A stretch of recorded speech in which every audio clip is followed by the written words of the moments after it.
ini agak berat ya. Ini namanya kita samarin aja kali ya. Ya boleh. Gue nggak bisa sebut namanya karena mungkin agak sensitif ya. Ya. Dia laki-laki, dia bilang, halo bang, aku mau nanya, aku laki-laki usia 25 tahun.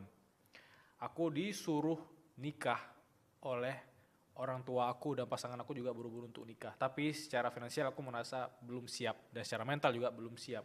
Kira-kira gimana ya jawabannya efektif untuk menghadapi fase ini? Jadi pertanyaannya di jawaban. Gimana Menurut gua cara komunikasiinnya? bisa jadi ya, karena dia ngerasa bahwa ini berat, usia 25 tahun. Oke. Dia laki-laki.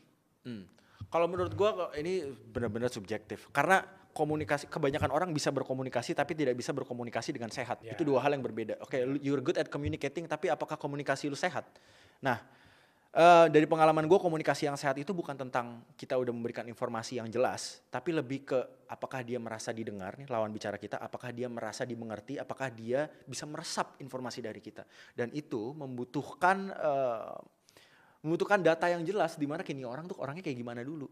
Jadi you have to understand bagaimana orang tua lu berpikir menurut gue, bagaimana orang tua lu bisa mereceive message, bagaimana orang tua lu bisa merasa didengar, dan lu pakai cara dia. Contohnya mungkin ada beberapa orang yang orang tua yang karena kerjaannya nih jenderal misalkan, atau karena kerjaannya nih dia di kantor setiap hari ngeliatinnya tuh slides aja gitu. Dan mungkin cara komunikasi yang sehat dengan orang-orang seperti itu, walaupun dia orang tua kita kasih slides. Ini loh Pak, kenapa aku belum bisa nikah? Pertama dari segi finansial, kesiapan mental, dari segi ini, dari segi ini. Mungkin dia akan lebih mengerti. Nah, tapi absurd banget kalau misalkan pakai PPT. Itu kayak Yasir ya? Iya, kalau PPT ya? betul, absurd banget kalau pakai PPT. Ya percayalah sama gue, hidup itu nggak sehitam putih itu. Ya kalau emang that's what it takes to create a healthy communication, ya do it. Whatever it takes, karena tiap manusia itu beda-beda. Jadi ya pertama stepnya mungkin lu understand dulu bagaimana cara komunikasi yang sehat untuk orang tua lu. Bagaimana cara dia receive message, bagaimana cara dia merasa didengar. Itu lu cari tahu, abis itu lu eksekusi sesuai dengan cara komunikasi orang tua. Udah, dan outputnya apapun itu, lu harus pahami it's beyond your control. Tapi yang bisa lu kontrol itu diri lu.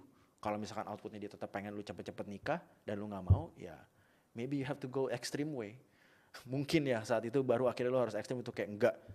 Kayak you have to, emang ini adalah fight yang harus lu lawan dan lu harus terima. Hidup itu emang keras dan itu adalah tantangan-tantangan aja. It's just part of the process sampai akhirnya lu nikah nanti sesuai dengan keinginan lu.